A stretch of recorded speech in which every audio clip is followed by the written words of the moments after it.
ఏకంగా 10 రోజుల పాటు ఖమ్మం నగరవాసులను మున్నేరు వణికిస్తుంది.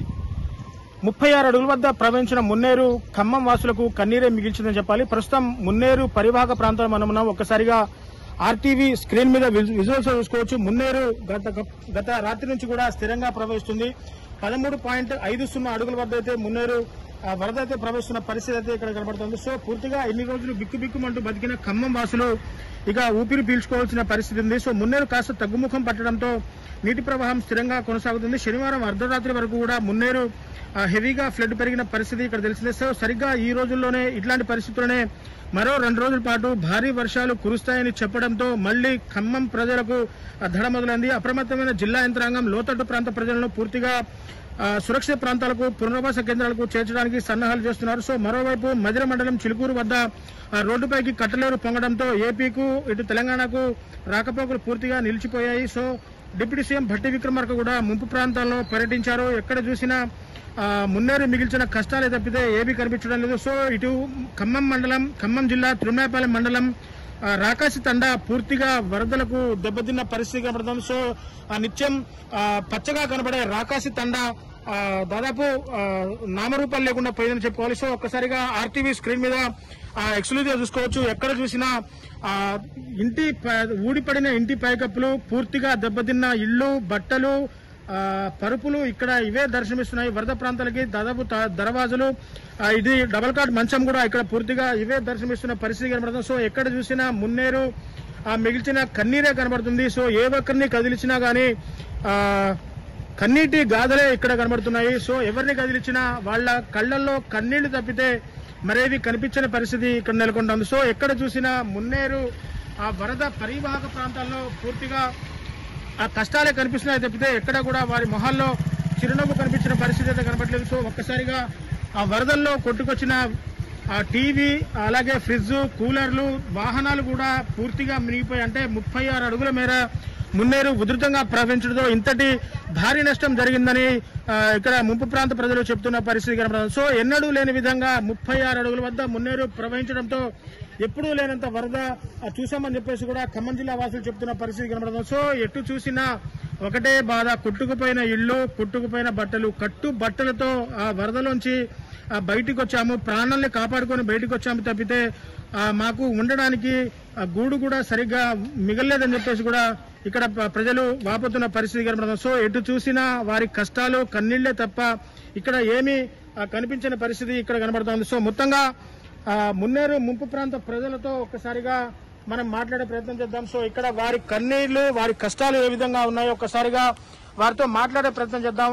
సో ఎవరిని కదిలించినా వారి కన్నీటి గాథలే తప్పితే ఒక్కసారిగా ఇక్కడ ఏమీ కనిపించలేదు. ఒక్కసారిగా వీళ్ళ ఇంట్లోకి పోయి చూద్దాము, వారి కష్టాలు ఏ విధంగా ఉన్నాయో ఒకసారిగా చూద్దాము. పూర్తిగా కట్టు బట్టలే మిగిలాయని తప్ప వేరే ఏం మిగిలిదని చెప్పేసి కూడా వాళ్ళు వాపోతున్న పరిస్థితి కనబడుతుంది. సో ఒక్కసారిగా వాళ్ళ ఇళ్లలో చూసుకోవచ్చు. పూర్తిగా ఆ తలుపు కూడా పూర్తిగా దెబ్బతింది. అంటే నైట్ రక్షణ కోసం ఏర్పాటు చేసిన తలుపు కూడా లేదు, పూర్తిగా కొట్టుకుపోయిన పరిస్థితి ఇక్కడ కనబడుతుంది. సో మొత్తంగా ఇక్కడ వీళ్ళ ఇంట్లో ఒక్కసారిగా పరిస్థితులు చూస్తే ఆ కన్నీటి దృశ్యాలే కనబడుతున్నాయి. ఎక్కడ లేని పూర్తిగా ఇంట్లో దాచుకున్న బట్టలు కొట్టుకుపోయిన బట్టలను కొంత తీసుకొని వచ్చాము, ఇవే మిగిలిపోయాయి అని చెప్పేసి అంటున్నారు. సో వంటగదిలో పూర్తిగా పైకప్పు పూర్తిగా లేచిపోయింది, గ్యాస్ సిలిండర్, స్టవ్ కూడా మొత్తం నీళ్ళలో కొట్టుకుపోయని చెప్పేసి అంటున్నారు. సో ఇక్కడ దాదాపు ఒక 2 కుటుంబాలు అయితే రెంటుకుంటున్నాయి. ఒక్కసారిగా వారితో మాట్లాడే ప్రయత్నం చేస్తాం. అమ్మా చెప్పండి, వరద వచ్చినప్పుడు మీ పరిస్థితి ఏ విధంగా ఉందమ్మా? వరద వచ్చినప్పుడు మమ్మల్ని నైట్ ఏం చేశారు, వెళ్ళిపోండి అమ్మ వెళ్ళిపోండి, వాటర్ వస్తున్నాయి అన్నారు.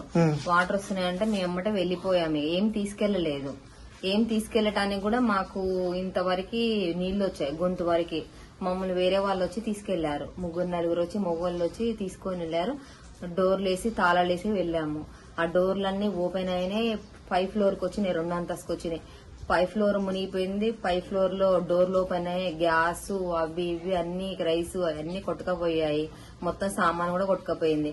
ఓన్లీ ఒక మంచం ఉంది, ఒక పరుపు ఉంది, అన్ని కొట్టుకపోయాయి. కిందనేమో కింద అన్ని ఓపెన్ అయినాయి, కింద కూడా అన్ని కొట్టుకపోయాయి. ఇక ఏమైనా లేవు. గోల్డ్ కూడా పోయింది మాది, ఫ్రిడ్జ్ అవన్నీ ఓపెన్ అయ్యాయి, బీరువా గిన్నె అన్ని పగిలిపోయాయి అవన్నీ కొట్టుకపోయాయండి. ఇది సంగతి.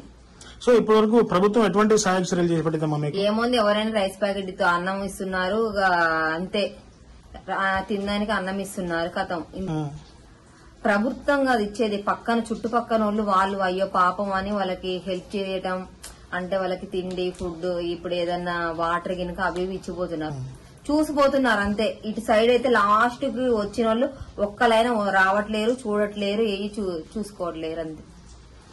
సో పూర్తిగా చూశారు కదా, మున్నేరు ముంపు ప్రాంత కష్టాలైతే మాటల్లో చెప్పుకోలేనంత ఇదిగా కనబడుతున్నాయి. ఎక్కడ చూసినా ఒక ఇంట్లో అయితే దాదాపు పూర్తిగా ఇంట్లో ఉన్న సామాన్లన్నీ కూడా పూర్తిగా కొట్టుకుపోయిన పరిస్థితి ఇక్కడ కనబడుతోంది. సో మొత్తంగా ఏది ఏమైనా ఒక్కసారిగా మున్నేరు ముంపు ప్రాంత ప్రజల కష్టాలు చూసినట్లయితే మనసు తరుక్కుపోయే విషాద గాథలే ఇక్కడ నెలకొన్నాయి. సో ఏ వ్యక్తిని చూసినా కన్నీరు, ఏ ఇంటిని చూసినా మున్నేరు మిగిల్చిన కన్నీరే కనబడుతుంది. ఇళ్లల్లో ఎక్కడ చూసినా గానీ బురద మేటలు పెరిగిపోయాయి.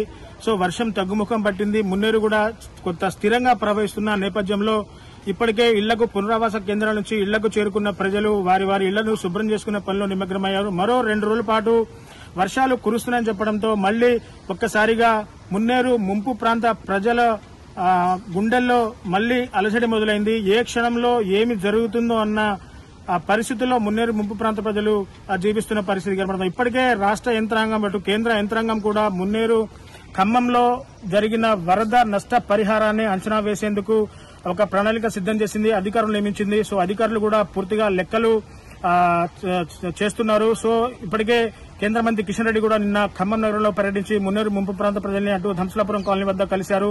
సో వారికి కేంద్రం నుంచి కూడా తక్షణమే అంటే నష్టపరిహారం కూడా వెంటనే నిధులు విడుదల చేస్తామని చెప్పేసి కూడా చెప్పిపోయిన పరిస్థితి కనబడుతుంది. సో ఇక్కడ మున్నేరు ఒక్కసారిగా వరద తగ్గుముఖం పట్టడంతో వారి ఇళ్లకు చేరుకొని వారి ఇళ్లను చూసి కన్నీరు మున్నీరు అవుతున్న పరిస్థితి ఖమ్మం నగరం నెలకొంటోంది. ఇది ఇక్కడ తాజా పరిస్థితి. అసలైన తొలి వెలుగు. ఫాలో వాట్సాప్ @తొలి వెలుగు official.